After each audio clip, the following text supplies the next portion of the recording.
All right, may be seated. Your next question or redirect? Thank you, Your Honor. Dr. Spiegel, you were asked about whether you were able to examine Mr. Depp. Do you recall those questions back and forth? Yes. And so if I understand your testimony, you asked twice for Mr. Depp to be interviewed by you, correct? Yes. Objection leading. And Overruled. And then, in addition to that, Ms. Heard requested twice of the court for Mr. Depp to be submitting to an examination of you, correct? Yes. And those were denied, correct? Yes. And now Mr. Depp is contending that it's unethical for you to provide an opinion in this case because you didn't get an opportunity to interview him. Do you think that makes sense? Objection, Your Honor. I'll sustain the objection. All right. Is that your understanding? That is my understanding of it. Yes. Okay. Now, when counsel for Mr. Depp was reading to you the Goldwater rule, there were two words that he kind of went over pretty quickly, and I'm going to go over them again with you a little bit slower. And that was that the Goldwater rule was that you cannot make an armchair diagnosis, right? Objection. Based on, quote, Okay. publicly available records. Do you recall that? Yes. Okay. Now, the records that you reviewed in this case were private, were they not? Yes. And in fact, Dr. Blaustein's records were marked confidential, correct? Yes. And his deposition was marked confidential? Yes. Okay. And Dr. Kipper's records were all marked confidential? Yes. Objection leading. And I'll sustain. okay, what if any labeling was there on Dr. Kipper's deposition? All the documents I reviewed were confidential, and I also signed a confidentiality agreement, so everything I looked at was confidential. Okay, so that, in fact, does not even comport, that doesn't meet the restrictions that were put. Objection leading. I mean, so would it be fair to say that you have not, have you rendered any opinions in this case as an expert witness based on publicly available records? I have not rendered any opinion based on any publicly available records. Thank you. Now, you were asked a number of questions about narcissistic traits and your diagnosis or findings that Mr. Depp exhibited narcissistic traits or had that disorder. Do you recall that testimony? Yes. All right. And the question was asked of you of the whether if you have 5 of 9 narcissistic traits. Do you remember that testimony? Yes. Okay. Now, one of the ones you testified before was for narcissism, it requires admiration, correct? Yes. What, if any, record evidence was there that Mr. Depp requires admiration? The very people that surround him need to admire him, or they're no longer in his employment or his working circle. Okay. The second one that you discussed was sense of entitlement. Do you recall that testimony? Yes. All right. What record evidence is there that Mr. Depp exhibits behavior of needing a sense of entitlement?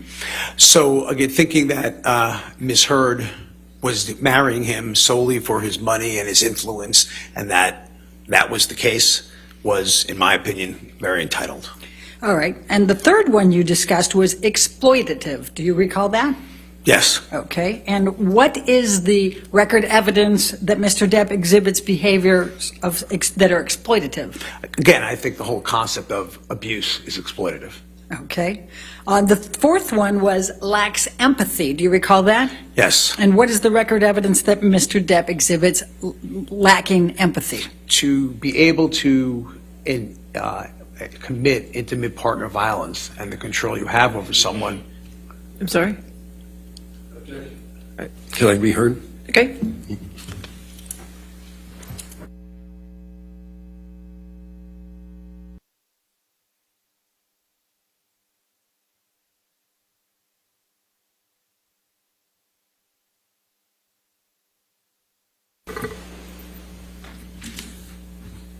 I'm just going to ask you to give the record evidence of Mr. Depp's lacking empathy that you know of. Yes. Am I allowed to elaborate? Yes, just Okay. a little different than what you said before. Okay. So if one does, so I'll make it more direct. So if you're not agreeing with what Mr. Depp has to say, you are no longer useful.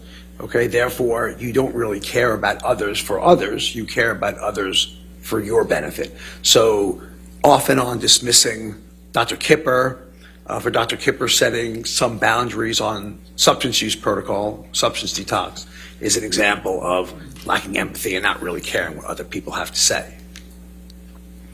All right. Another one of the characteristics that you cited was envious. Do you recall that testimony? Yes. What is the record evidence that Mr. Depp exhibits envy?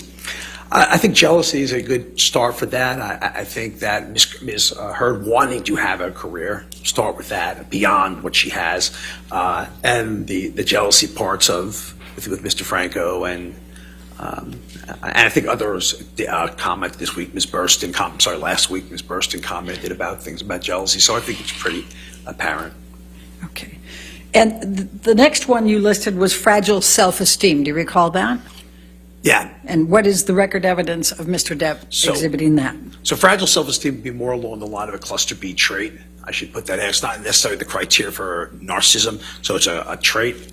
And basically what that means will be that the combination of poor self-control and rapid mood states is fragile self-esteem, fragile personality, so traits. So it would go into the line of cluster B rather than per se narcissistic. All right. Now, we've seen Mr. Depp during this trial doodling and eating candy.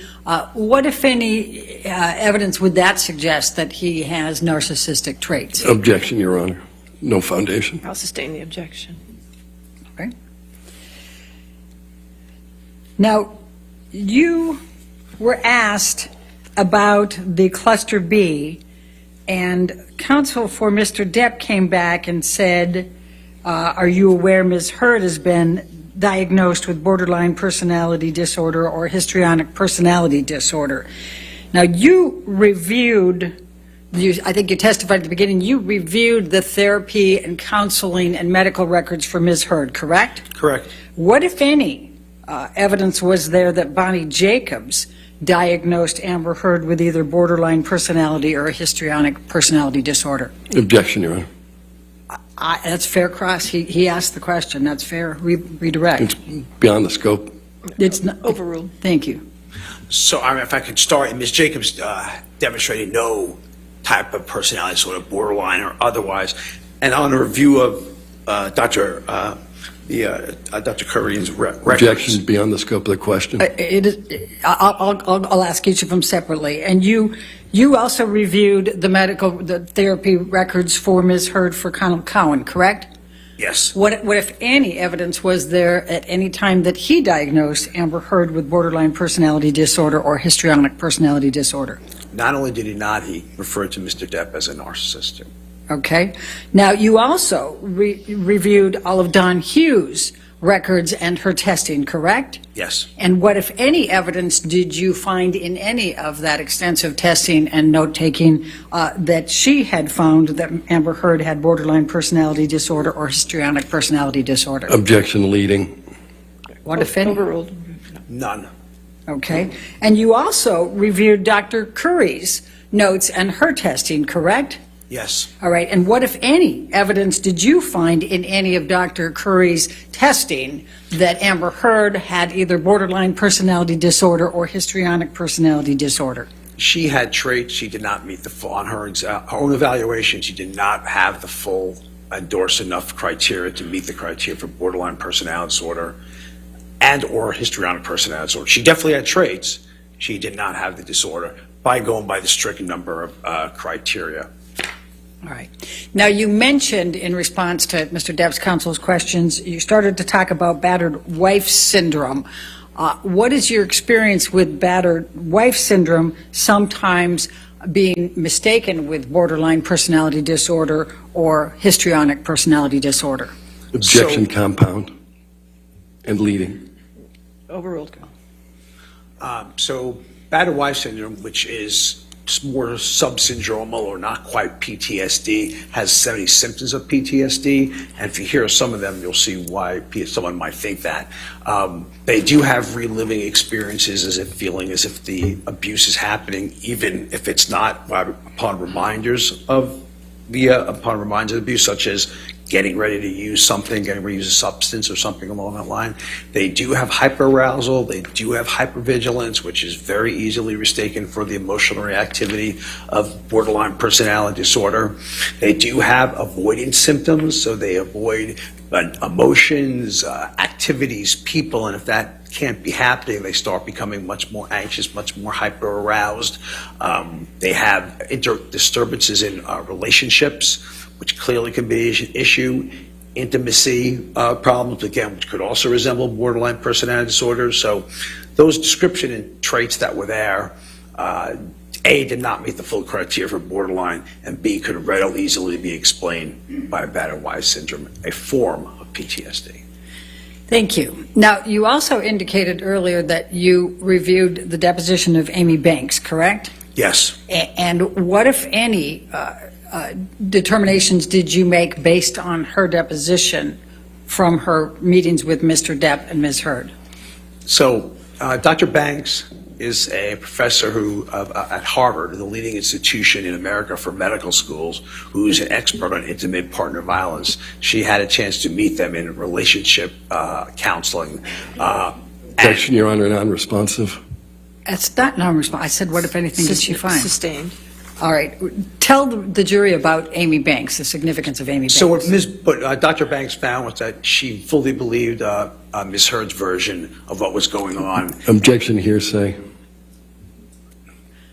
I reversed those. Let me do it again. Please tell the jury. Sustain the objection. Please tell the jury what about the qualifications of Dr. Amy Banks. This is the one who saw both Ms. Heard and Mr. Depp.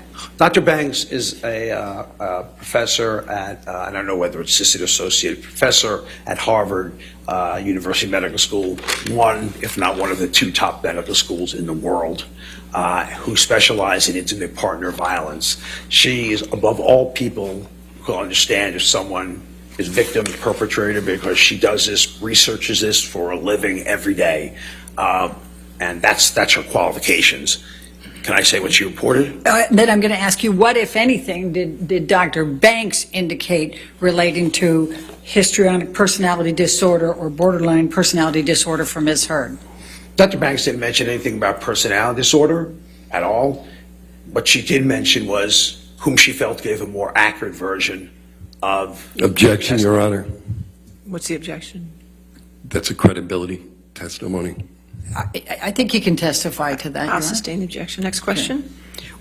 What, if anything, did Dr. Banks report, not saying what the ultimate conclusion was, what, if anything, did Dr. Banks say about what was reported to her by Ms. Heard and Mr. Depp and how they responded?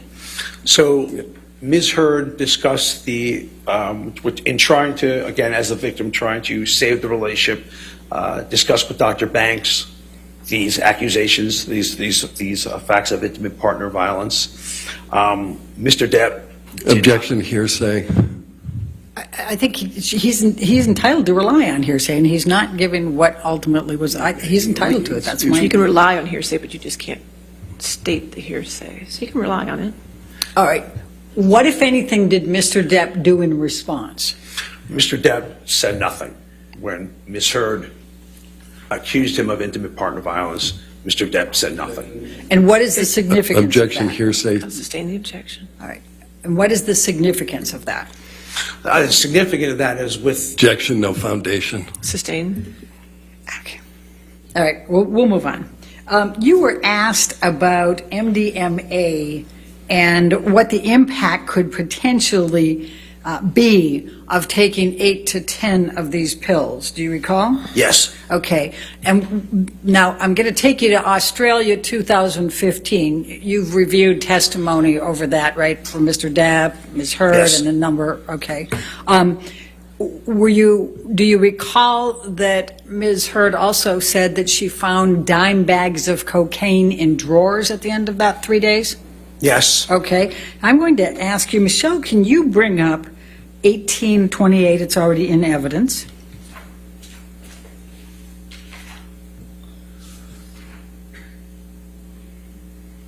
And if we could publish that, okay, we can, thank you.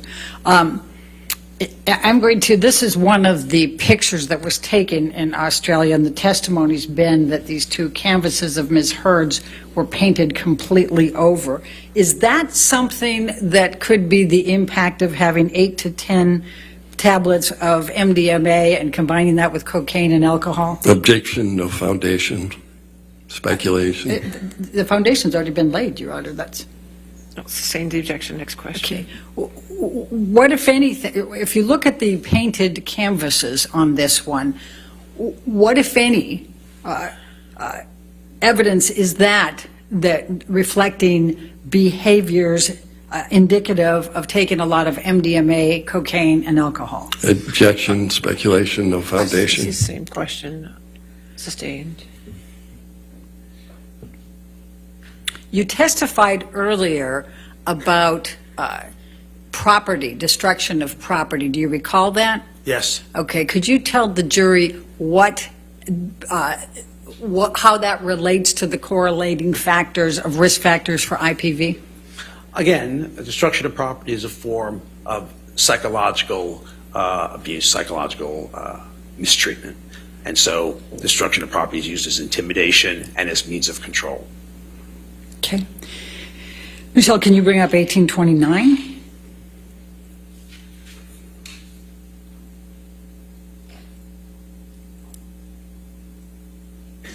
And this has already been admitted. Yes, thank you, Your Honor.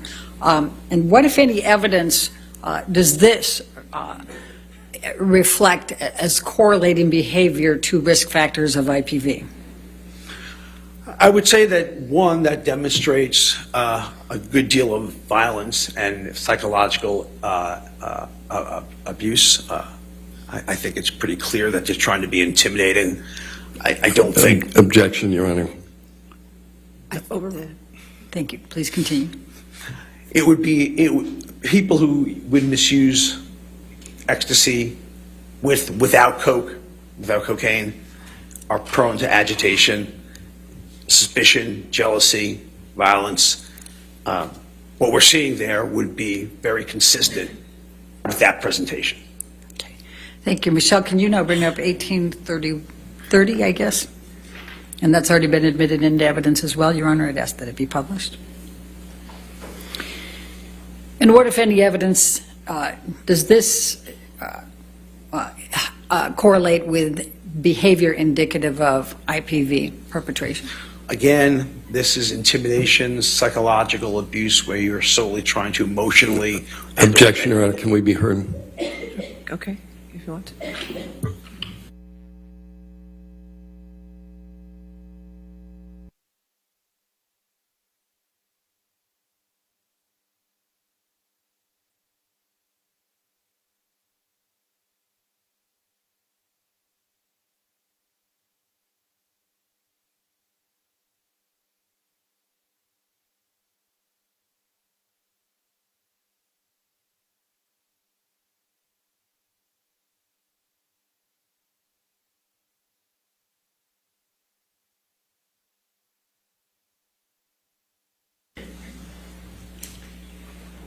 Dr. Spiegel, if you can answer the question, what, if any, evidence is this correlating to the risk factors for IPV perpetrator?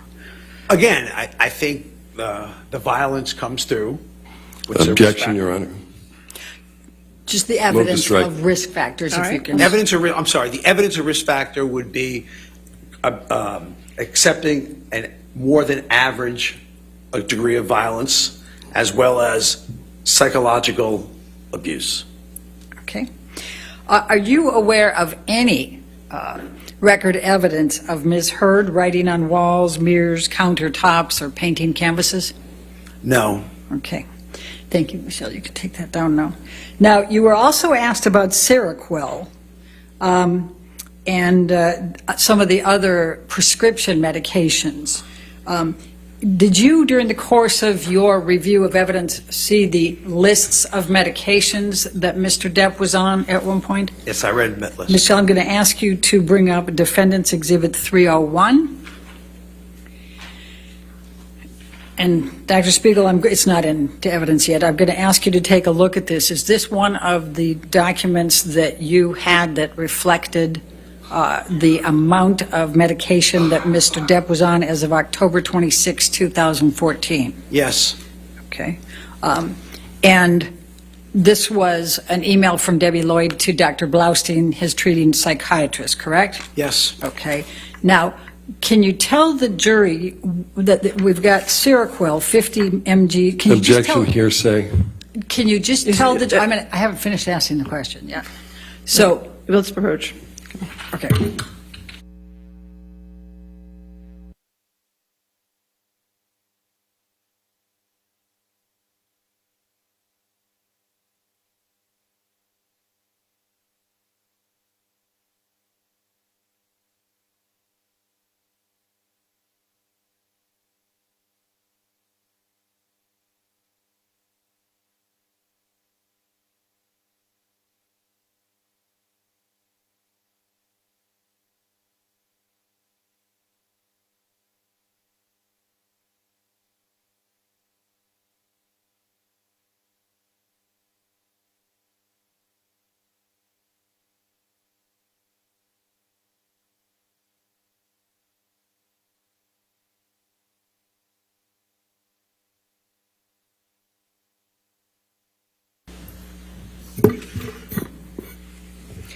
Michelle, can you scroll up just so I can see all of them at the same time?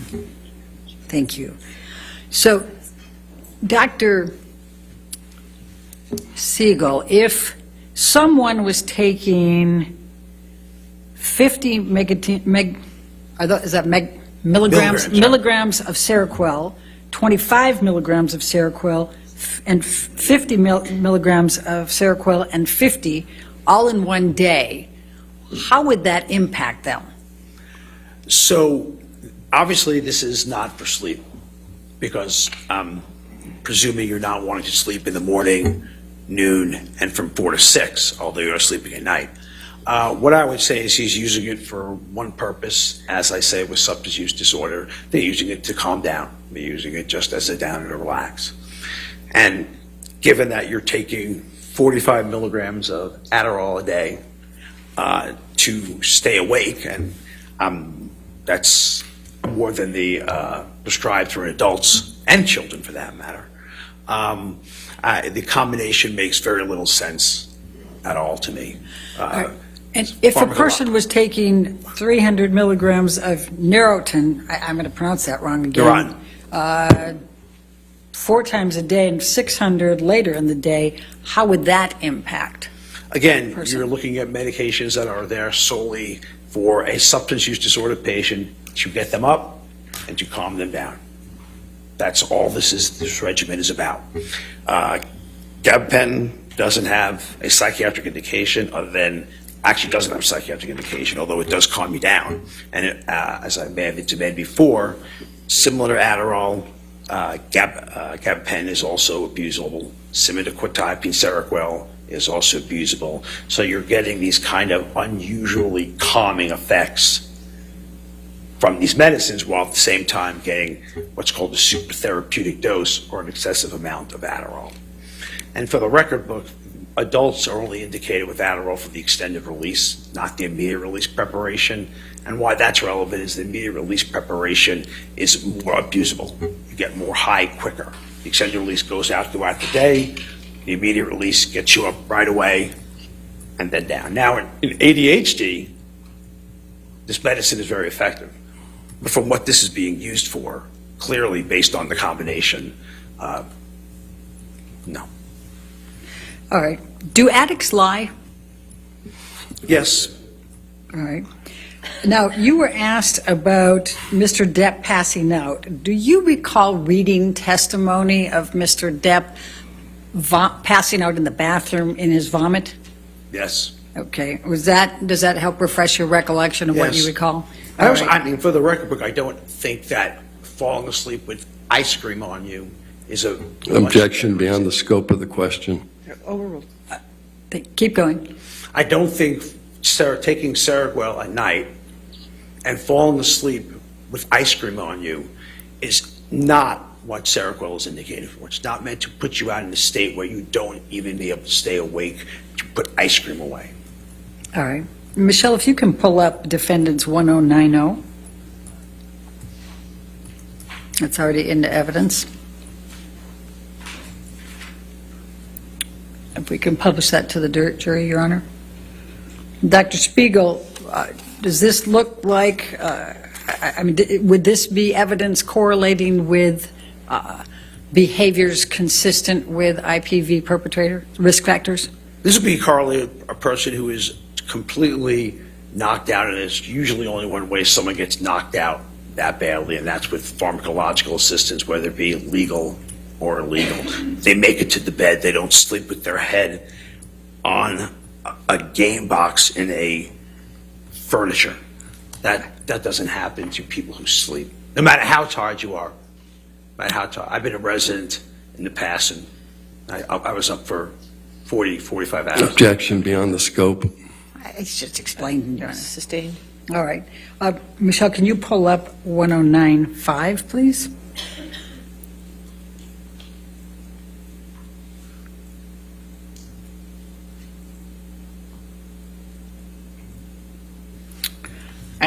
And I'm going to ask you the same question, Dr. Spiegel. What, if anything, does this indicate relating to risk factors for IPV perpetrators? Again, colloquially passed out, and there's very few ways to get like that without pharmacological assistance, legal or illegal, or illegal. And then let's pull up 1094, please, Michelle. Defense, and that's also been admitted.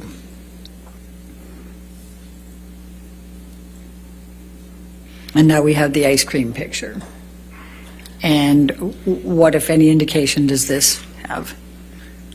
Probably could see how I could... Objection, speculation, no foundation. What, if any, correlation, what, if any, evidence does this indicate correlative with the risk factors for IPV perpetrators?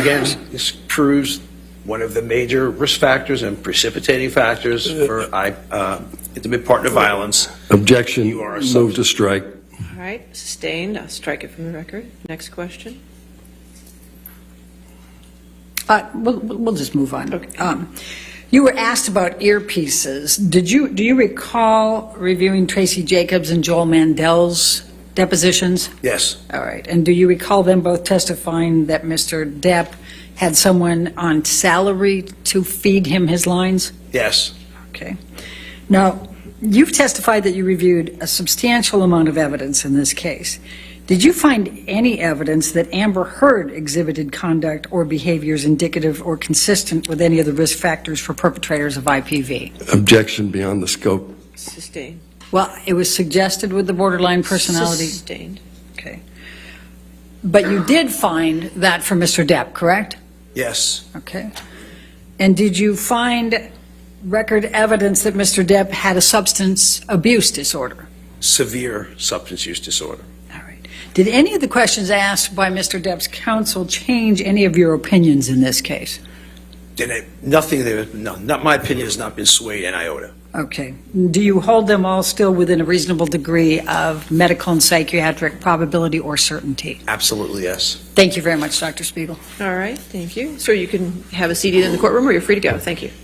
All right, your next witness. My next witness is Catherine Arnold. Catherine Arnold. Do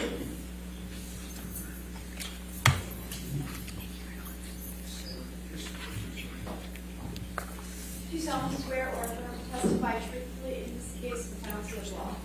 Thank you.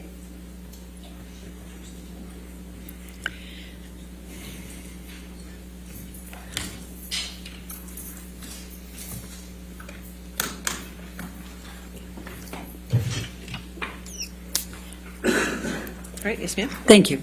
Will you please state your name for the record? Catherine Arnold. All right. And what is your profession? I am an entertainment industry consultant and I also serve as an expert witness. Okay.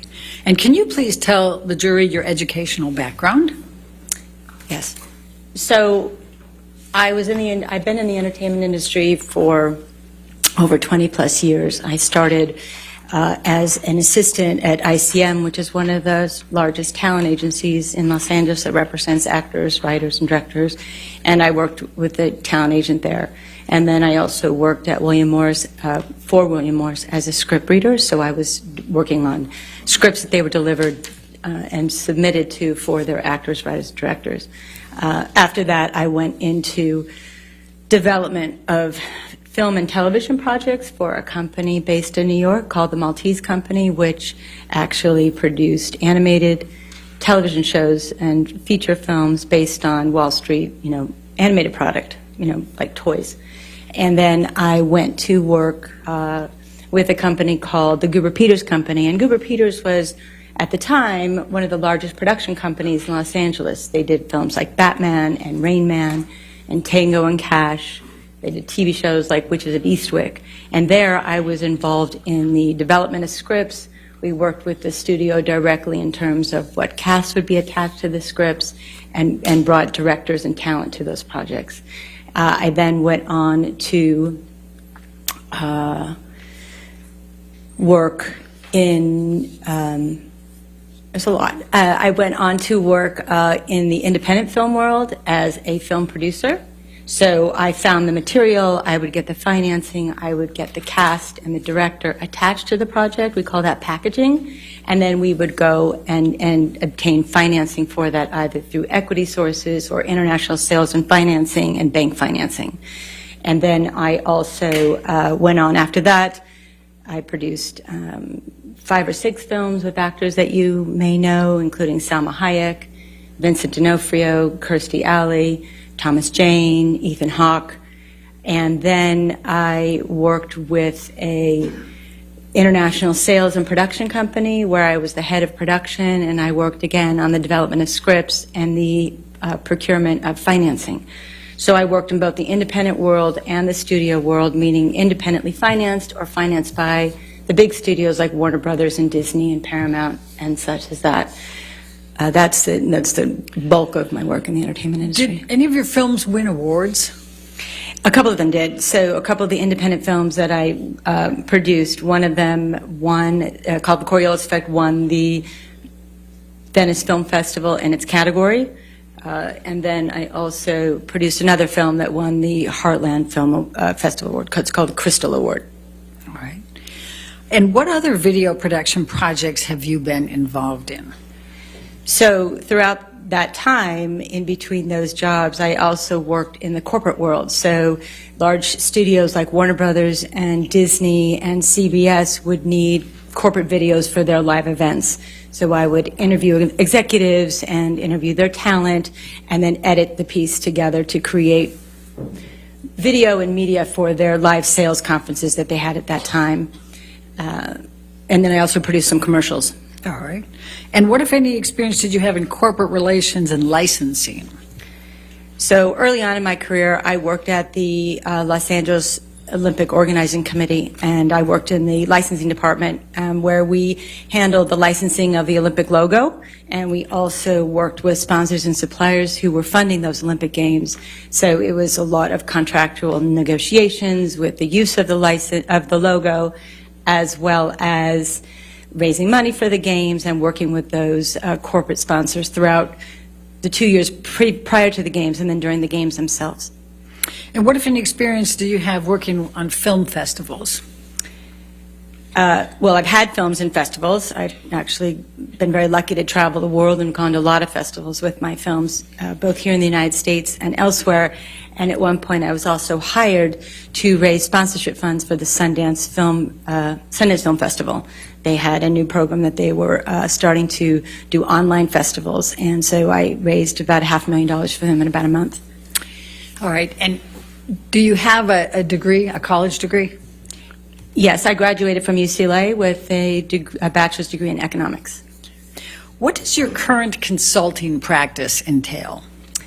So as an entertainment consultant, having been in the business in both the independent and the studio worlds as both a producer and an executive, I work with investment companies and production companies who are looking to navigate the various inroads of Hollywood. It's a business that's very different and unlike anything else and very relationship-based. So I use my 20 years of experience to help them get cast, get financing, understand the distribution process, the marketing process, and get them set up to be able to produce their films. Have you ever testified as an expert witness in the field of entertainment industry? Yes. Okay. Approximately how many times have you served as an expert? I've been involved in somewhere between 85 and 100 cases as an expert, from beginning stages to testifying in court. And have you ever testified as an expert on damages and defamation cases? Yes, I have. Okay. And approximately how many times have you qualified as an expert on that? On defamation? Yes. I believe 3 or 4 times. Okay. And have you ever been admitted to testify as an expert on damages? Yes. Okay. And how many times have you qualified as an expert on damages? Almost all my cases have some form of damage, economic damage related to the case. So I would say in all of the cases that I've testified in, I have been qualified in damages. Okay. Have you ever served as an expert for both? Have you served as an expert for both plaintiffs and defendants? Yes, I have. Okay. How much of your current practice involves consulting as opposed to serving as an expert witness? So over the last 10 or 12 years, it's been about 50-50. So I spend half my time working as a consultant and the other half working with lawyers on their cases. Your Honor, I'm going to move to qualify Catherine Arnold as an expert in the entertainment industry, standards and practices, and related economic damages. All right, any objection? All right, so moved. Thank you. Now, you have a dual role here as an expert, correct? Yes. Now, you're going to be testifying with respect to Mr. Depp's challenges to, or claims of damages, and you're also going to be testifying to Amber Heard's damages, correct? Yes. All right. Well, I'm going to start you with Mr. Depp's claims for damages. Okay. With respect to Mr. Depp's claimed damages, on what subject have you been asked to offer your opinion? So I was asked to assess any alleged damages that the op-ed piece in the Washington Post that Ms. Heard wrote, whether that impacted his career in any way, particularly did he lose any income or any economic opportunities because of the op-ed piece specifically. All right. And have you been asked to limit that to the period of December 18, 2018, with the date of the op-ed, through November 2, 2020? Yes. Okay. Now, what materials did you review in making your analysis? There were a lot of documents. I reviewed the pleadings of the case, the complaints, the discovery items, the responses to what they call interrogatories, which are the questions that the lawyers ask both sides. I reviewed Mr. Depp's deposition testimony, which there were volumes of that, as well as Ms. Heard's. I also reviewed the deposition testimony of the experts that were proffered that had to do with the entertainment industry, the agents and the management teams of both sides. Ron Schnell, the data expert. I also reviewed emails and texts between the parties, between their families, between their management teams, the audio recordings, the visual recordings that have been presented in this case and the previous cases that have been involved in the last couple of years. I also did my own independent research from general publicity and press and investigative articles, as well as those that are specific to the entertainment industry, and utilized some entertainment industry specific sources to get some information that was helpful to my case, to the case. Thank you, Ms. Arnold. Please describe for the jury your observations with respect to Mr. Depp's career trajectory. Well, Mr. Depp has had an extraordinary career over many years, so it's a long one to look at. Obviously, he was a rising star in the late 80s and in the 90s, starting with 21 Jump Street, and you've heard, all the films that I'm sure he's been in. He really started to break through when he worked with Tim Burton, the director, and of course his character Jack Sparrow in Pirates of the Caribbean was world renowned. And probably his biggest role. And he was, a well-liked, both critically and within the industry and within the public as a movie star. And at the same time, his behavior and both on and off the set in his personal life and in his professional life start to interfere with what we would say, what everybody saw was his great talent.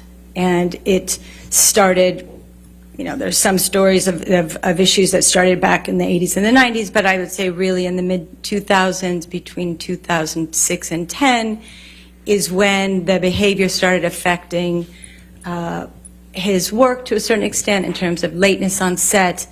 And then as Ms. Jacobs, his talent agent, discussed with you in her deposition, it really started to affect her ability to get roles and the industry's willingness to work with him, given the issues that he was having with both behavior, tardiness, drinking, and the drug abuse, and other issues in his personal life. So it got more complicated for her to find him work, and I think it got harder for production companies and studios to hire him due to the challenges that would put on a production.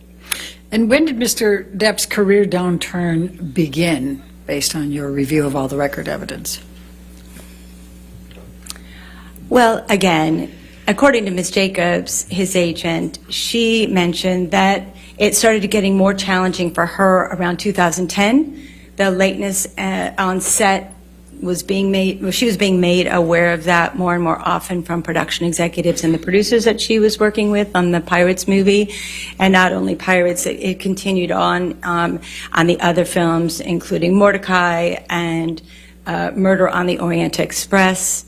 And in around 2014, when he had the appearance, it was presumed that he was under the effects of alcohol at the Hollywood Film Awards in 2014. Objection, Your Honor, non-responsive. She's answering the career downturn, Your Honor. Overruled. Please continue.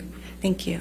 In 2014, when Mr. Depp appeared in the Hollywood Film Awards, Ms. Jacobs received many phone calls from both producers, casting directors, and production executives asking her, what is going on with your client? Why, what's going on with his behavior? Can we get him under control? And then I think it really started to shift around the Pirates 5 movie in Australia with, again, the lateness and the issues with the finger that stopped production and things of that nature, and then it got harder and harder. Now, based on your analysis, what has caused Mr. Depp's career downturn? Objection, no foundation. Overruled. Can you please repeat the question? Based on your analysis, what has caused Mr. Depp's career downturn? And I realize you've said a number of those, so just, is there anything else? Sure. Well, we've talked about the erratic behavior, the tardiness, the drugs and alcohol abuse, and the lawsuits have had a really big impact, not just this lawsuit, but previous lawsuits that Mr. Depp has been involved with, because there's a lot of publicity around anything that he does. And every time he has filed a lawsuit, it has brought to light various issues with respect to whatever that lawsuit was about, whether it was about, erratic behavior or domestic abuse or drugs and alcohol and even spending habits. So every time a lawsuit has been filed, the press and the publicity has just been charged up and brought everything back to light. And it's been an unfortunate problem for on that level for the industry to continue to work with him, even though all this is out in the public. For the films that were shortly before Pirates 5, how successful were they? We're talking Mordecai, Alice Through the Looking Glass. I think you testified to some of those. The Lone Ranger, Tonto. Right. Objection, compound. Overruled. Of course, Mr. Depp has had some obviously extremely successful films, but also in the 4 or 5 years prior and, through Pirates, there were films that didn't do well at all and were considered what the industry calls a bomb, which could have been Alice Through the Looking Glass, The Transcendence, the Lone Ranger, and Mordecai were films that just didn't perform, although they were valued in their financing based on Mr. Depp's star quality and acting ability. Unfortunately, they just didn't perform. So as many hits as he's also had a lot of recent, what they call failures in the business. And what, if anything, did Mr. Depp do with respect to showing up for a press conference in Japan for Mordecai? Ms. Jacobs mentioned in her deposition testimony that Mr. Depp didn't show up for the press conference in Mordecai, which he was not only an actor for, he was also a producer, and he didn't show up. Apparently he was sleeping, so he wasn't able to make it. Okay. Now, what, if any, impact did the Brooks litigation have on Mr. Depp's career? Is the jury familiar with this already, or? Well, I think you can, Okay, so the Brooks litigation was, there was a litigation around Mr. Depp had punched someone on one of the, I think it was a location manager, on the set of a film called City of Lies. I don't know exactly what happened to that litigation. However, of course, again, it was written a lot about in the press, and unfortunately it came to the forefront that he had, violent behavior yet again. So in 2018, and I'm going to say before the op-ed on December 18, 2018, Right. Was there any negative articles, negative press about Mr. Depp? For quite a while, when you're a celebrity such as Mr. Depp, you're in the limelight and everybody wants to look at everything that happens. So after every movie or after every incident, there was usually press. But the ones that were more significant were the ones in the Hollywood, a couple of them in the Hollywood Reporter and one in the Rolling Stone. So in 2017, there was an article in the Hollywood Reporter where the journalist discussed, I think the article was called Pirates of the Caribbean, The Diminishing Returns of Johnny Depp. And that Pirates, the last one was 5, right? And that one didn't perform nearly as well as the other previous Pirates of the Caribbean films. And there was some discussion that the character... Objection, hearsay, Your Honor. I think you could explain generally. Sustained. Okay. Let me ask you this. When was that Hollywood Reporter article on diminishing returns of Johnny Depp? That was in the spring of 2017. Okay. And you said, and I just want to make sure we understand, how well did Pirates 5 do compared to 1 through 4? It performed less well by over $200 million. Okay. What, if any, other negative press was there in this time frame? We'll take 2017, 2018, before the op-ed. So in 2018, there was the Rolling Stones article that was an in-depth expose on Mr. Depp's life. Again, his erratic behavior, the money he was spending on wine. Objection, Your Honor, hearsay. I think she can give generally, Your Honor, the negative. Sustained. All right. What, if any, knowledge do you have of whether Disney saw the Rolling Stone article? There were emails between the publicity department and the co-chairs and some of the senior executive Disney that they would forward the articles as they came out, both the Hollywood Reporter article and the Rolling Stones article, and they would make commentary. And Alan Horn, who is the one of the co-chairs of Disney, used the word sad, and I think one of the other executives used depressing, that their film star was now being shown in this light to the public in a Rolling Stones magazine. Objection, hearsay. Sustained. All right. Was there any more articles about Pirates of the Caribbean prior to the op-ed in December of 2018? There was an article in October 28th, the Hollywood Reporter, October 28th, 2018, where the journalist had spoken to 2 writers of the film, and they were talking Objection, about rebooting the hearsay. franchise. She's entitled to rely on hearsay, and she's just giving the general. She's not. Approach.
So without saying what the article said, say what it's about. Okay.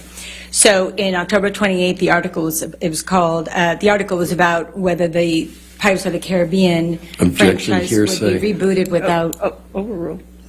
Please continue. In the article in October of 2018 was about whether or not the Pirates franchise was going to be what they call redefined without Johnny Depp, and that was regarding two writers that were on the project. Okay. And There was one other one I'd like Okay, to talk go ahead, about. please. So there was another article, there was an expose on the president and production. It was also in the Hollywood Reporter. And this is the one that Mr. Marks, Mr. Depp's expert, pointed to regarding the op-ed's impact on Mr. Depp's career. And the online article was, as Mr. Marks pointed out, published on December 20th of 2018. But the same article was in print on the morning of December 18th, 2018, which is the same morning of the op-ed. So that Hollywood Reporter article that Mr. Marks used to say... Objection, no foundation. Overruled. please continue. Mr. Marks had used that article to show that Disney wanted to let go of Mr. Depp because of the op-ed, but it was actually printed in the Reporter the same morning that the Washington Post article was printed. So there's no way that the Washington Post article had any impact on what the Hollywood Reporter journalist wrote. So they were on the same morning. They were released simultaneously, interestingly enough. And the one that was 2 days later was the same article, just online? Same article, it was just online, yeah. Okay, thank you. Now, what, if anything, was there about press in 2018 relating to the Sun and Dan Wooten and any litigation that Right, Mr. Depp was bringing? So a lot of press was about the UK trial in the lawsuit that Mr. Depp brought against the Sun in the UK about the wife beater title that they used. So there was a ton of press around that, both at the time that it was filed and throughout as documents were being shared with the public, and then, of course, during the trial itself. Okay. And what is your understanding of when the article, the wife beater article, first appeared? I believe it was in July of 2018, about 6 months before the op-ed piece. And what is your understanding of when Mr. Depp filed suit against the Sun and Mr. Wooten? Again, in 2018, I believe. Okay. June, would it be? Would that, would it refresh your recollection? It was in the spring or summer. It was fairly shortly after the article, so it was long before the op-ed piece was out. Okay. And what, if any, impact did Mr. Depp's litigation in the Sun case have on his career? That was a really tough one on Mr. Depp's career, because every allegation of abuse and every text, every email, all the audio, all the visual stuff was brought to light and made public.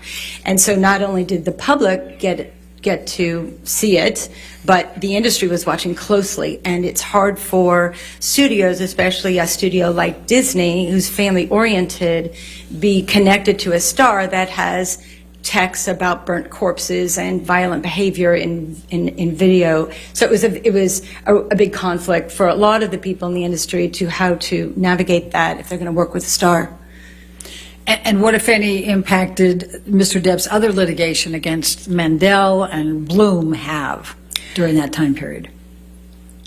As I was trying to say earlier, every time Mr. Depp brings a lawsuit, because he's such a well-known public figure, the spotlight goes on him. So every time a lawsuit was filed, whether it was to against his business manager, against his former lawyer, even when he fired his talent agent, it becomes news. And then everybody talks about what could have preceded that. Why would that lawsuit have happened? And then they look at the details. So again, the erratic behavior and the financial issues and the drinking and drug abuse was all part and parcel of every one of those, and it was brought to light yet again each time.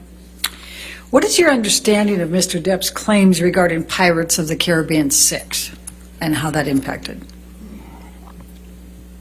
Well, Mr. Depp is claiming that he's lost money on Pirate 6, but Pirate 6 hasn't even been made yet, nor is there even a script that has been what we call greenlit, moved towards production.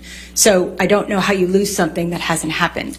So I think that's what you're looking for me to. And in fact, since Mr. Depp's damages are limited to November 2, 2020 and nothing since, and that hasn't happened, is there any way he could claim damages for Pirate 6? Well, Objection leading. Overruled. Again, you can't claim damages for something that hasn't even happened, whether he was in it or not in it, or was going to be in it, or might have been in it, whether it was 2018 or now. There just is no Pirate 6. Not only did he not have a contract even back in the day, 2018 or after that, no contract had been signed for a Pirate 6. It doesn't exist as we... Objection legal conclusion. Sustain the last part. How do you know he doesn't have a legal contract? Well, Ms. Jacobs said he didn't have a legal contract, and also his agents at CAA said he had not yet negotiated a contract for Pirate 6. And again, there is no script, so they haven't greenlit it, as we say. They don't have it cast or with the director yet. Okay. Based on your analysis, what, if any, impact did Ms. Heard's op-ed have on whether Mr. Depp could claim a loss for Pirate 6? Zero. Okay. And why do you say that? Again, well, many things. The movie doesn't exist yet, so that's one. But even as important is that Disney, in their file for this trial, did not have the op-ed piece as part of all of the information they had read and looked about and discussed. The conversations of Mr. Depp not being in whatever new version of Pirates, the franchise that goes forward, those were in discussions long before the op-ed piece even came out. And there are other factors that Disney was considering: the lateness on set, the cost overruns that costs, which can go from hundreds of thousands of dollars to millions of dollars when you have crews sitting around for 2 to 4 hours, 8 hours, or even several weeks to a month when the finger incident happened. So on top of that, Mr. Depp is an expensive actor. He can earn between $20 and $25 million per movie plus back end. So it's very expensive. So when you put that all together, the rising cost of Mr. Depp's talent, the challenges that they had to keep it on budget because of his lateness and his tardiness, and all the other allegations that would affect a brand such as Disney, right? Someone talks about a burnt corpse, does not necessarily coincide with the brand of Disney. So there were many problems. And interestingly enough, there was a lot of conversation internally in the industry. Objection hearsay. She's entitled to rely on hearsay, Your Honor. Sustained. You can't say it's hearsay. All right. Please continue without saying what the discussion in the industry was. The Jack Sparrow character had been exhausted in terms of where it could go creatively, and I think the studio is looking for a way for it to renew the franchise, but not necessarily base it entirely on the Jack Sparrow character, which is where it had ended up the last couple of years. Okay. And evidenced by the lesser box office of Pirates 5 compared to the earlier ones. Right. And was there any article that came out on November 5, 2020, 3 days after the damages are cut off, relating to Pirates of the Caribbean and Mr. Depp's chances of being Jack Sparrow? I think they reiterated the fact that he was probably not going to be in the movie. Okay. Now, what impact has the op-ed had on Mr. Depp's career? Very little. Hardly anybody even knew the op-ed existed before he filed suit. Okay. If anybody that I know, but certainly not Disney. Okay.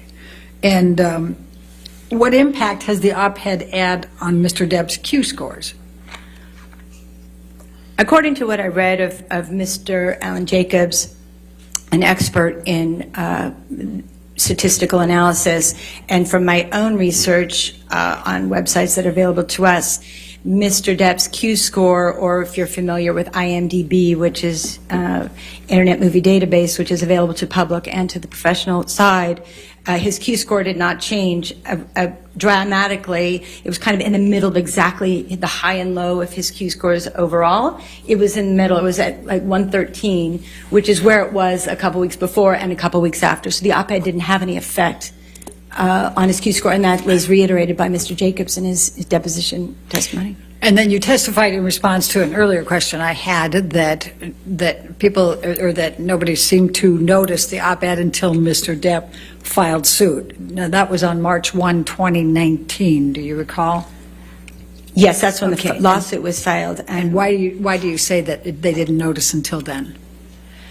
Because the op-ed piece, for most people in the industry, kind of came and went without much fanfare or much conversation. It was much more about I don't think very many people even know it was written until the allegations were made by Mr. Depp in the lawsuit.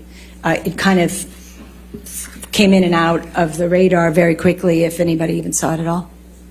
All right. Between December 18, 2018 and November 2,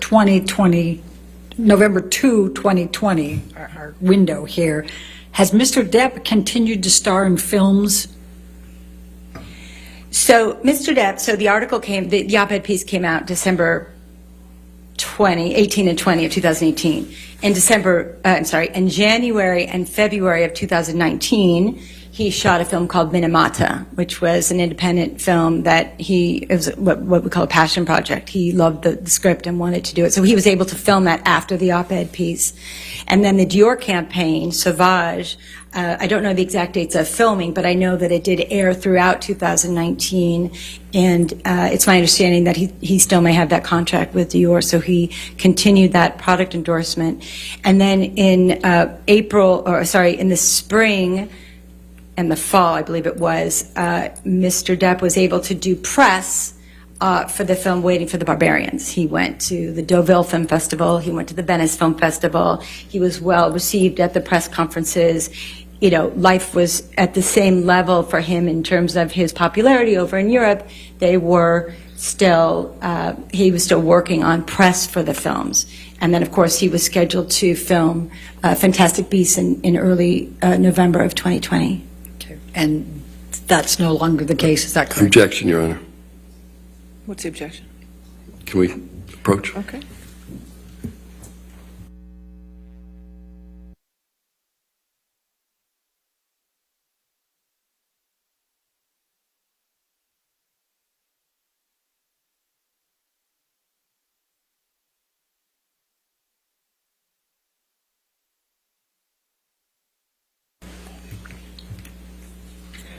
And that's no longer the case, correct, on Fantastic Beasts? I don't want you to say anything more than that. That's no longer... It's no longer the case, correct. He's no longer in that film, correct? He was paid for it, but he does not star in the film. Okay, thank you.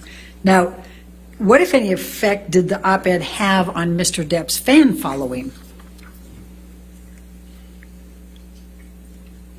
I don't think it had any effect on his fan following. Again, his Q scores didn't shift, and he clearly has a strong fan base. In your opinion, what or who has caused the damage, if there is any, to Mr. Depp on his career and reputation between December 18, 2018 and November 2, 2020? Objection, speculation. Overruled. Mr. Depp. And why do you say that? Well, again, filing the lawsuits, bringing to light the issues, is Mr. Depp doing that on his own accord? And any statements that were made by his team, Mr. Waldman or anyone else, is associated with Mr. Depp, and those statements that came out, the defamatory statements, which we'll talk about in a minute, were also put out by Mr. Depp's team. So in actuality, he's causing his own demise by bringing these lawsuits forward and continuing to kind of ignite the fire of negative publicity around both of them. Okay. Are all of your opinions to within a reasonable degree of probability or certainty with respect to Mr. Depp's damages? Yes. Okay, thank you. Now I'm going to move you to Amber Heard's damages. With respect to Amber Heard's claims for damages, on what subject have you been asked to offer your opinion? So I was asked to look at the reputational harm and economic loss that Ms. Heard incurred due to the defamatory statements that Mr. Waldman, on behalf of Mr. Depp, made in April of 2020 and again in June of 2020. And what materials did you review in forming your opinions? again, many of the same materials that I reviewed for Mr. Depp's case, which was the deposition testimony, the pleadings, the discovery, all of that was included, as well as expert testimony that was based on statistical analysis of negative social media campaigns that were created, as well as what happened. I talked to Ms. Heard's agents. I read their depositions. I talked to her publicist. I read her deposition. I talked to Ms. Heard herself to get a first-person accounting of what happened from her perspective after those defamatory statements were made. And then I looked at the, again, emails back and forth and texts back and forth with the studio, Warner Brothers, and other producers that the management team is working with to get Ms. Heard more work. Okay. Now, before I go into the questions that I'm going to ask, I'm going to go ahead and just kind of define this so that we're all on the same page going through it. The jury has seen the 3 defamatory statements. They're defendants 1245, 1246A, and 1247. And I'm just going to refer to them as the Depp/Waldman statements in asking you all these questions. Will you understand what I'm talking about? Yes. Okay, good. Please describe Amber Heard's career prior to the publication of the Depp-Waldman statements. So Amber's had a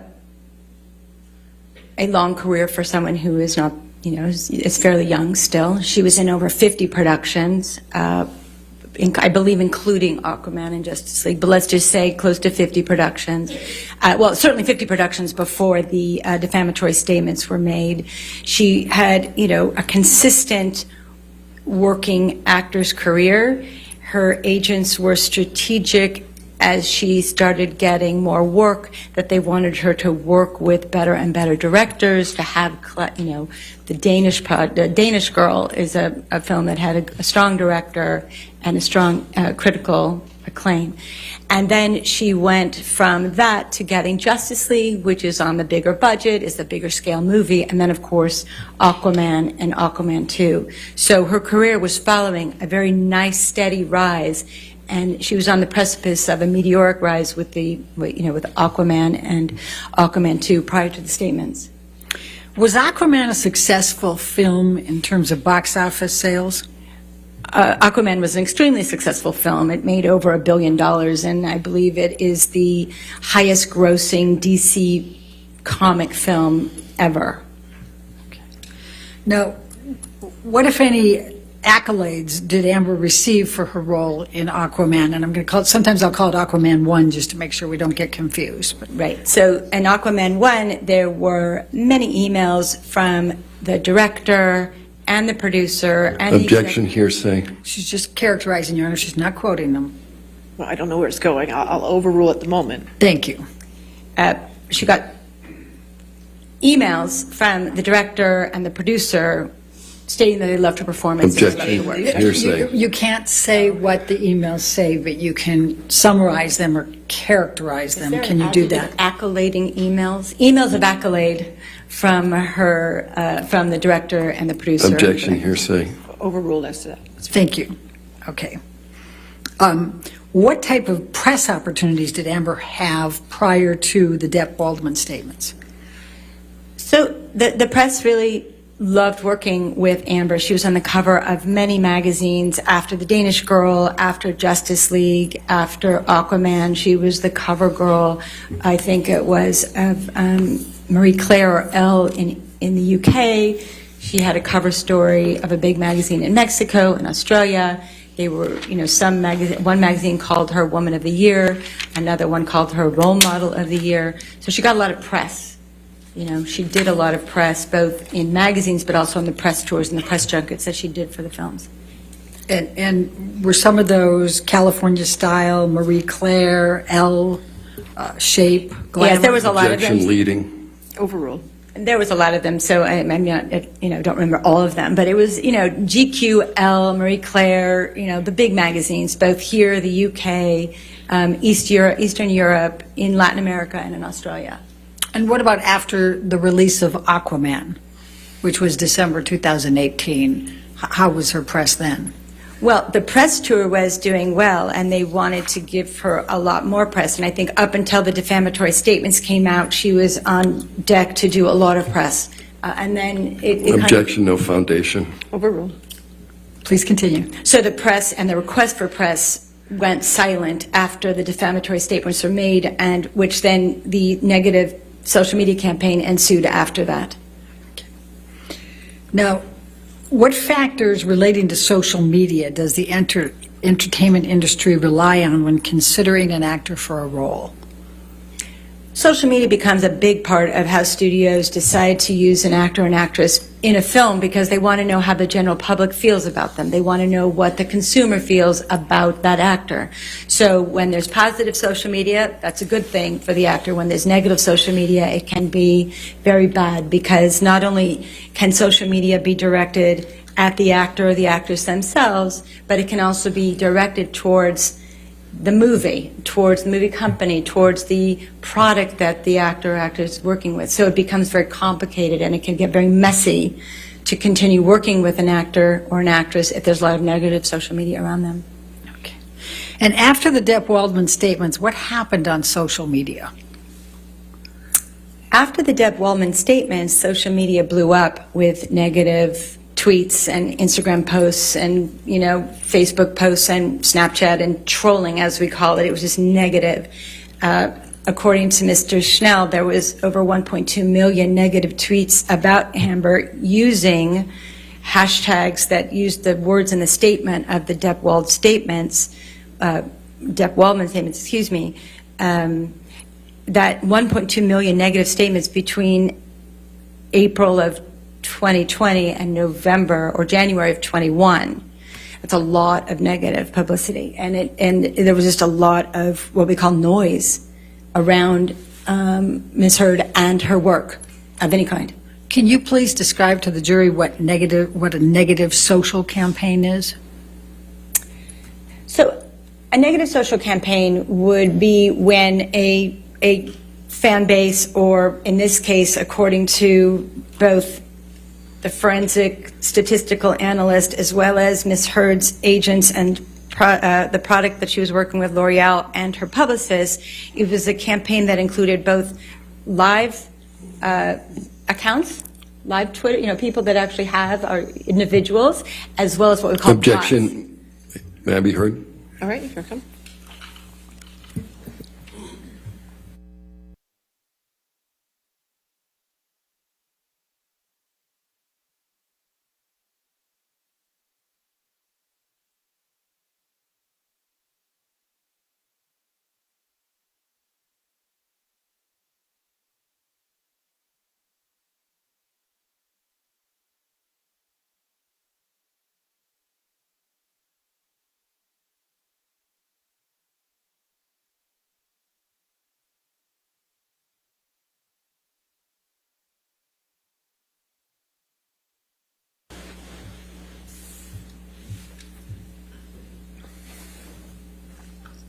All right.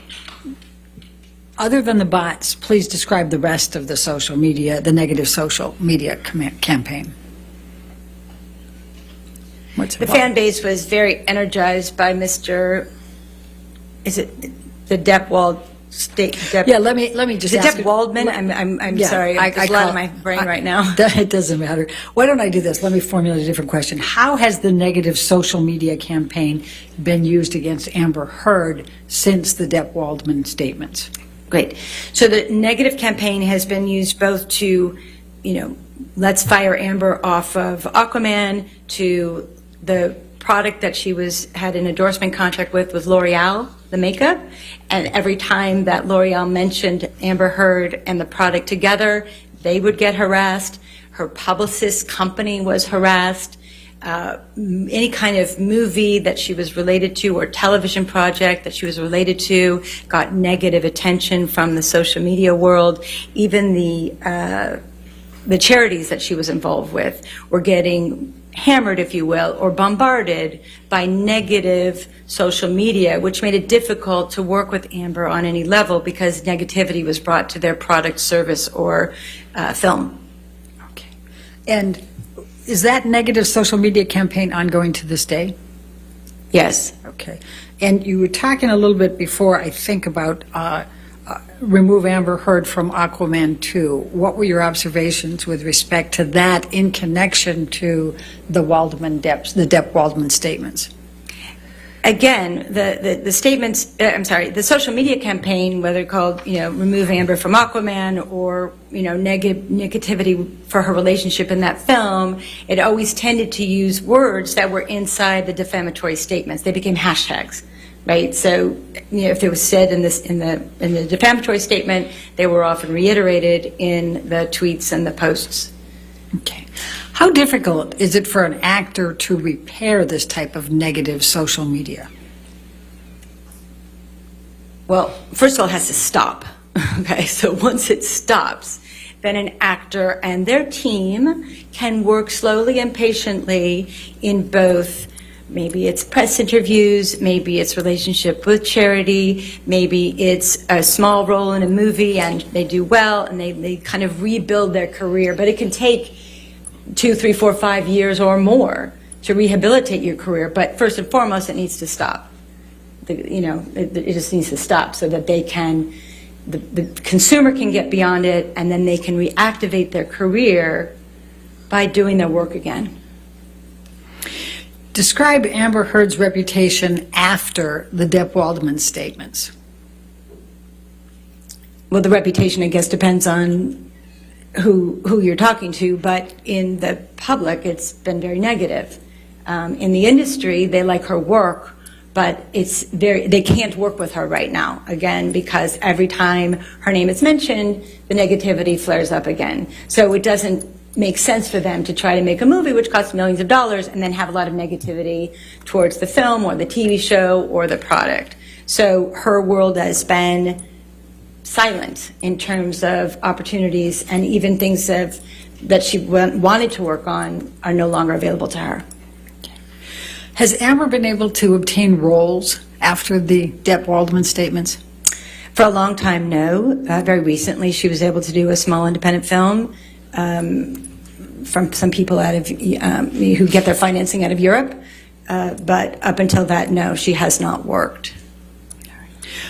Now, based on the fact that Amber came out of Aquaman, what would you have expected following the release of Aquaman, December 2018, up to what's going on now?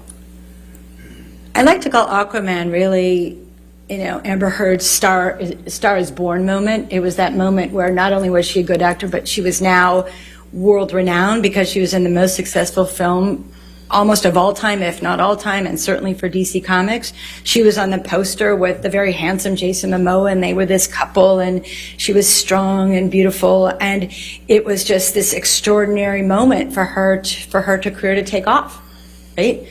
Her agents were excited, the producers were excited, everybody just wanted to hit the ground running, and let's do more work.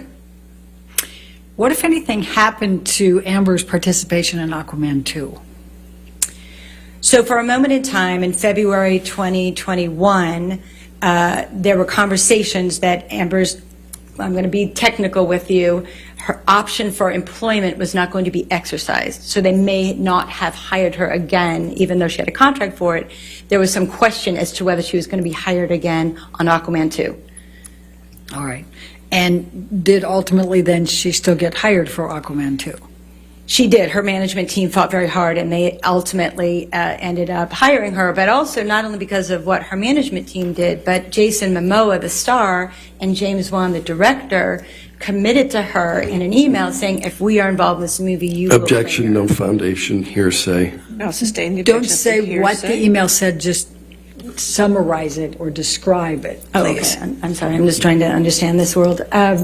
So her management team worked hard, and Jason Momoa and the director were adamant that she was in the film. Objection, hearsay. Worked hard I think to be in the that's, film. Your Honor, she has to be able to say that. Well, sustain as to hearsay. Next Right. question. So what, if any, assurances did Mr. Momoa and Mr. Wan give Amber that she would be in Aquaman 2? Objection, hearsay. Sustained.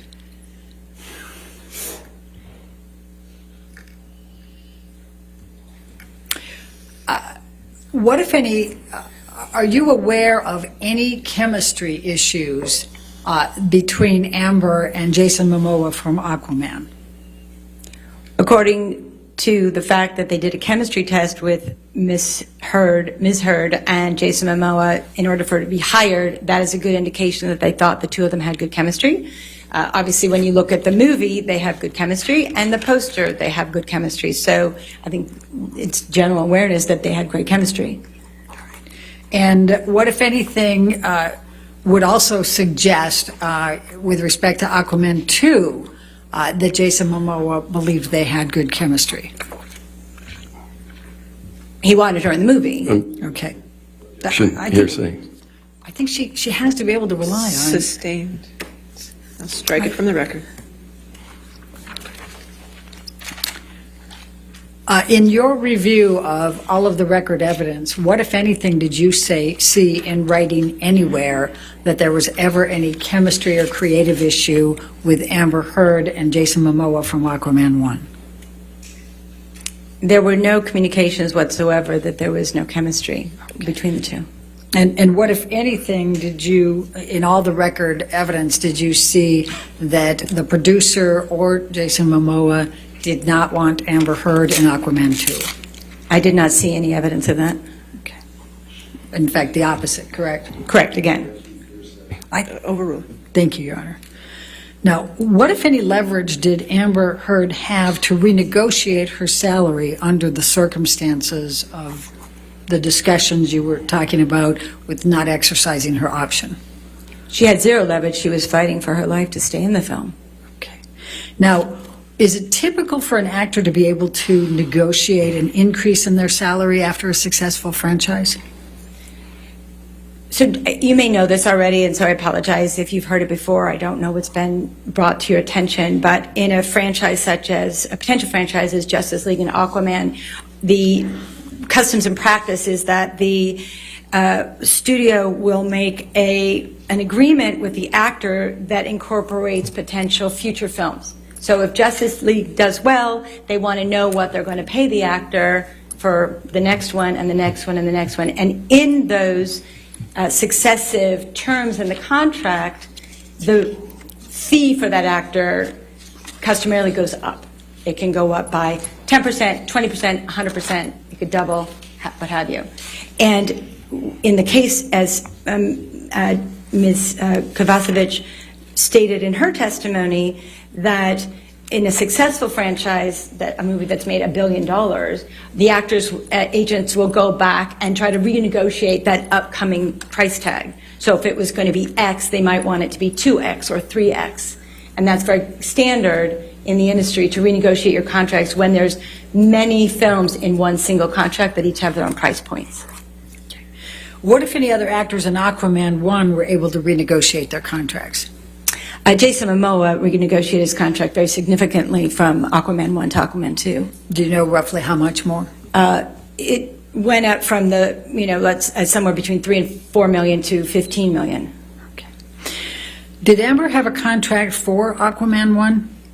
Yes. How much was she paid for Aquaman 1? Aquaman 1, she was paid $2 million. Okay. And and did that same contract provide for if she was in Aquaman 2? I'm sorry, I apologize. Aquaman 1, I believe she got $1 million. Aquaman 2, she was supposed to get $2 million. I apologize. The numbers, there were a lot of numbers in that one contract. So Aquaman 1, it was $1 million. Aquaman 2, it was going to be $2 million. All right.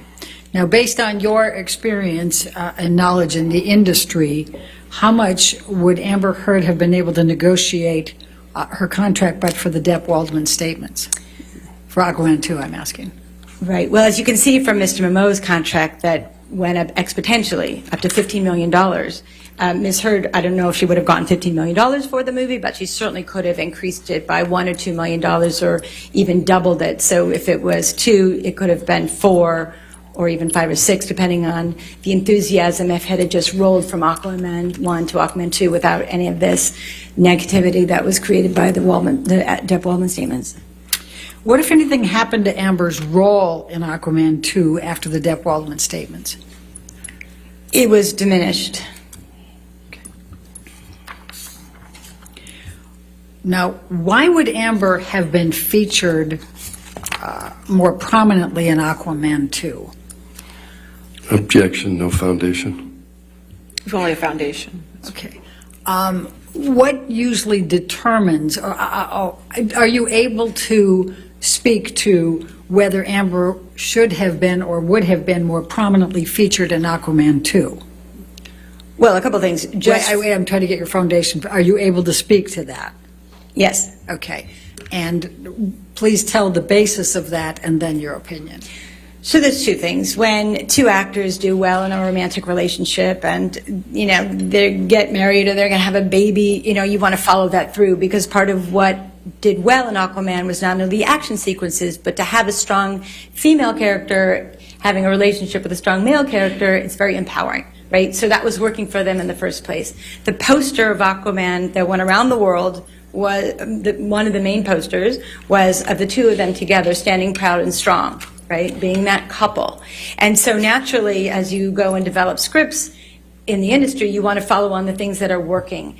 And according to Ms. Heard, when she read the first script for Aquaman 2, she had a strong romantic arc through the entire film, and then she also got to do some great action sequences at the end of that storyline in that script. So she was featured predominantly throughout the script of Aquaman 2 when she first read it. All right. And then what happened? Well, she didn't hear anything, so she wasn't getting the scripts when her colleagues were getting the scripts. She heard that through her agents. And then when she got the script, it was pared down from the first script dramatically. They had her in the hospital very shortly in the first part of the movie called Act 1. They had her in the hospital, and they pretty much had her in the hospital, and then she was going to do this action sequence in the end. She trained 5 hours a day for several months with a trainer to do this big action sequence. And then when she got to set, two things happened. One, the costume designer said, I don't know what happened to your role. It got diminished. And Objection, two, hearsay. Sustained. All right. Go ahead with the second one. That's and all right. more importantly, though, this big action sequence that she was going to do at the end of the movie in the third act was cut out, and they took it away from her. So it was radically reduced from what it was in the script and what she even trained for while she was preparing for the movie. And what, if any, changes were made to the storyline? I haven't seen the movie yet Okay. specifically, so I can't really speak to that yet. All right. And when you say she was in the hospital, what do you mean by, was she injured in the first scene? I believe that in the first act of the movie, she was injured somehow or had something to do with the baby. I don't know exactly. I'm just going with what Ms. Heard told me about, was that she ends up in the hospital early in this new Aquaman 2 movie and doesn't really come out till the end to kind of wrap things up. But all of the interactions with Momoa's character and certainly the action scenes were taken out. Okay. How has Amber typically been involved in promotions for her films? As we talked about earlier, actively involved in the press and the promotion, whether that was on the press junkets, what we call when they tour the world and the actors tour together and answer questions from the press at various screenings and film festivals. And then also she was, on the cover of magazines, usually after her movies, especially after Justice League. And how was the promotion of Aquaman 2 affected by the Depp Waldman statements? Amber has not been involved in any of the promotion that's been done to date, or very little, particularly in a teasers that I've seen, we call, short little films about the making of and so forth. She's not featured in them. And also, very specifically, there was a big event that Warner Brothers put on during the fandom. I think it's a DC fandom event, which is a big kind of like Comic-Con style event. And they invited all of the actors, or the majority of the actors that had strong roles in film, to participate, both in the posters and the artwork, and also participate at DC fandom. And Ms. Heard was not invited to either be in the poster or be at the event. And in fact, they told her she cannot come. Now, can this hurt Amber's career, not being allowed to be in any of the promotional materials? Absolutely. It means that nobody knows about her. She doesn't have the same part in the film. It's not going to take her on to her next movie. She's not being associated with the tremendous amount of promotion that's going to be made for this, movie that everybody's looking forward to see. So she's not a part of it because of this negative campaign. How have the Depp Waldman statements affected any other films or TV project promotions for Amber? So prior to the defamatory statements, but either around the, after or around the time that Aquaman 1 came out, she was in the TV show called The Stand. It was based on a Stephen King novel. So, big book, going to be a big TV show. And again, Ms. Heard didn't do any press or promotion for that for the same reasons. And what, if any, plans were there to have Amber Heard on the cover of LA Style relating to Stand before the Depp Waldman statements? Right, so Ms. Heard was in, and they had done an article about her participation in this TV show, The Stand, the Stephen King novel related TV show, and they were going to give her the cover picture and cover story, and they took that away. I don't know if the article existed, but they certainly took away the cover picture and the cover story. Okay. How have the Depp Waldman statements affected press requests for Amber? There aren't any.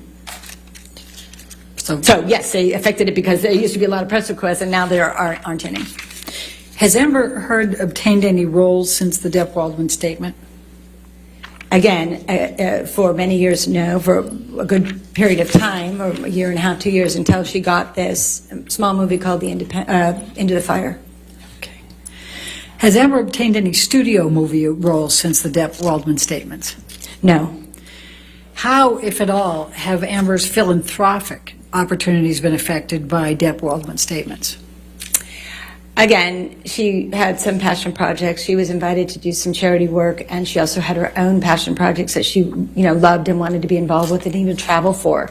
But they decided it wasn't going to be a good idea because every time she appears anywhere, the social media negativity campaign starts up again. So she hasn't been able to do any of her charity work. What is an endorsement? So an endorsement is when an actor associates themselves with a product, either for print promotion or commercials, like Jennifer Aniston doing the water, or Matthew McConaughey doing the car commercial. That's a product endorsement. He's paid to say that the product is good and be associated with the product. How important are those endorsements to the actors in the entertainment industry? Well, very, very important on two levels. One, they bring a good amount of income to them when they're not shooting a movie, so it's a good way to make money in between film roles. And then also, it shows the studios and the production executives and the financiers that the actor is relevant in the community because they're being associated with a product. So if it's a well-known product, that's really great. If it's a medium product, that's great, and so forth and so on. So you want to be, if you can, and if that's something that you like to do, not everybody does, but if they like to do that, then they can get a lot of value out of those product endorsements because then the studios see that there's a connection with the consumer, not just on the film, but also with product. Did Amber have any endorsement activities prior to the publication of the Depp Waldman statements? Yes. Please explain. So Amber was hired by L'Oreal to be a product and endorse their product, the makeup line. And she had a $1.5 million contract for 2 years. And they were able to work. They had 20 days of her work. They had the right to work with her for 20 days. And she started the work. And then when the defamatory statements came out, they essentially put a pause on working with her. So they no longer brought her to photo shoots. They no longer had her do public events for the product. And it basically said, we love you, but we can't work with you right now because it's just too much. Objection, hearsay. All right. I'll sustain the objection. Next Okay. question. Have the Depp Waldman statements affected that deal in any way with L'Oreal? Well, they put it on pause and haven't done any of the work, so she's not out there in the public eye related to the product. And they have decided to continue working with her at some point once, as I said, this all quiets down, this trial is over, and hopefully the negative campaigns will stop. So they extended her contract, but they did not pay her for that extension. And has Amber been hired for any other endorsement deals since the Depp Waldman statements? No. Now, did you assess Amber's losses as a result of the Depp Waldman statements? Yes. What did you do to assess those? Well, first of all, I looked at Amber's career directly, so I wanted to see, as I said earlier, she worked consistently, and then she was on this kind of very large upswing with the big movies, Justice League and Aquaman and all of that, and The Stand with the Stephen King project, and then it stopped. right? So her work stopped. And then I looked at other actors that kind of grew up at the same time frame. Grew up meaning they started their career and had the same time frame to start going from the smaller projects to the well-known director projects to the big movie projects. And I looked at those actors, and I then saw, after they had their Star is Born moment, if you will, I wanted to see where their careers went. So I looked at several actors to see, including Jason Momoa, her co-star, to see what happened in their careers after such a successful film as Aquaman came out. And why did you use that method of analysis? It's a very common methodology in the entertainment industry to work with what we call comps. I think Ms. Kovacevic even used that word, comp. So you know, with films, you try to find comparable films. With actors, you look to see comparable actors. So you can kind of, it's not a distinct actual, this is going to happen, but this is the probability with a reasonable certainty that with the right management team that she had and her acting ability and her looks and the press that she was getting and should have continued to get, that her career would have been similar to these other actors. Have you used that method in other cases in which you've been an expert on damages? Yes, I have. Who did you select as comparable actors for your comparison? Well, I wanted to look at actors that were in superhero films that had done really well at the box office. So I looked at Jason Momoa, her co-star. I looked at Gal Gadot, who was is in Wonder Woman. I looked at Ana de Armas, who was in Blade Runner? Thank you, Blade Runner. I looked at Zendaya, who was in Spider-Man, and I looked at Chris Pine, who was in Star Trek and also Wonder Woman. About the, similar age range, all attractive actors, all with good acting skills, all able to do stunts. So there are not that many actors to look at who do superhero characters. So it was a small pool to work from, but I took a wide range from those actors, both men and women, to see what could potentially happen to Ms. Heard's career. Do you consider all of them to be identical for purposes of measurement? Well, absolutely not. I mean, no two actors are identical. You can only look at that within a range of characteristics and work history, management team, and so forth. And we've heard from Mr. Banya. Did you review Mr. Banya's Q-score analysis regarding the comparables you used? Yes, I did. And what, if any, opinions have you formed in reviewing Mr. Banya's analysis regarding the comparables you selected? So Mr. Banya looked at calendar years to assess, so what happened in December of, 2017 or 18 or 19, what happened in June, what happened in a very specific time frame, which works on some statistical analysis, but when you're talking about actors and their relationships to Q-scores are related to the actor's viability in the consumer's mind, if you will, how well known or how much they're coming up in conversation.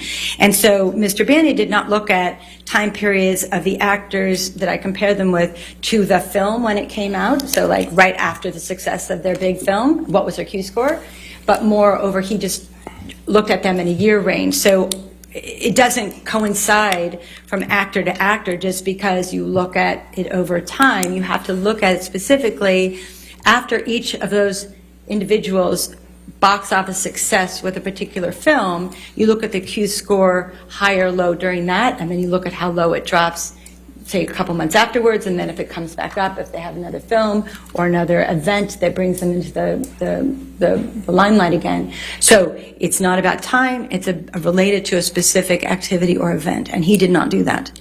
Okay. What did your comparison show in terms of films that those actors had been in since their breakout roles? I'm talking about the comparables.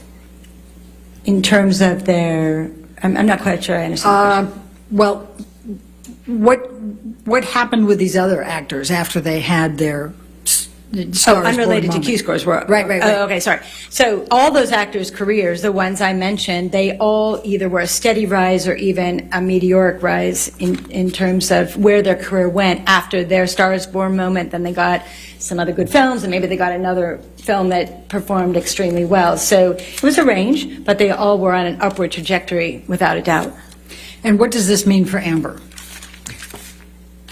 With a reason, I mean, the way that the kind of industry works is usually, unless there is a force majeure or some really negative event, her career should have followed that same upward swing in about the same time frame, give or take 6 months to a year, but it would be very reasonable to believe that her career would have been on an upward trajectory within the range of those other actors. What, if any, comparisons did you make respecting endorsement deals of these actors with Amber? You know, again, all those actors that we've talked about all did multiple endorsement deals after their big movies or after their big series of movies. You know, Jason Momoa is on, you know, Rocket Mortgage and Harley Davidson, as well as, you know, 5 or 6 other companies. Zendaya is Lancome and fashion and water and jewelry, and Gal Gadot and Chris Pine and Ana de Armas. They've all done either a couple or many, and all of them have associated with a large brand. Unlike Amber, who hasn't even been able to work on the one contract that she had. She certainly didn't get any others. So what did your analysis show with respect to Amber Heard's losses, but for the Depp Waldman statements? They were significant, if we follow the trajectory of her, you know, colleagues. Well, let's start with at Aquaman 2. What would she have realized there? Well, as I stated earlier, so from Aquaman 1 to 2, it went from $1 million to $2 million, right? So that was a pre-written contract. It doubled. So the agents were very excited after the success of Aquaman to go and negotiate a much higher fee like they did for Jason Momoa. They weren't able to do that. So in that instance alone, it was more than likely a $2 million loss just from that movie alone. So 2 to 4, you had said before? It could have been 4, it could have been 6. Objection leading. Sustain. Okay. What about other films? So once, as Amber's agent, Ms. Kovacevic, I was doing okay. Ms. Kovacevic said that once you get that quote of the $2 million from Aquaman 2, that kind of was like the baseline for any other movie she would have done. So any other studio movie would have started from there, and depending on the success of Aquaman and how much press she did, maybe she worked on another great director, independent film, whatever, that $2 million for a studio film, and had it jumped to $4 million with the renegotiation, that then would have been the basis. So any future studio film that she would have done, any big budget film, would have been the basis at $4 million, and then most likely have gone up from there if she was able to get others, which she should have, just like the other actors. Let's talk about TV for a minute. What would those losses have included? Well, On the Stand, which was, you know, about the same time as Aquaman, but got the press and the promotion got cut off because of the defamatory statements and the negative campaign, she got paid $200,000 an episode on The Stand.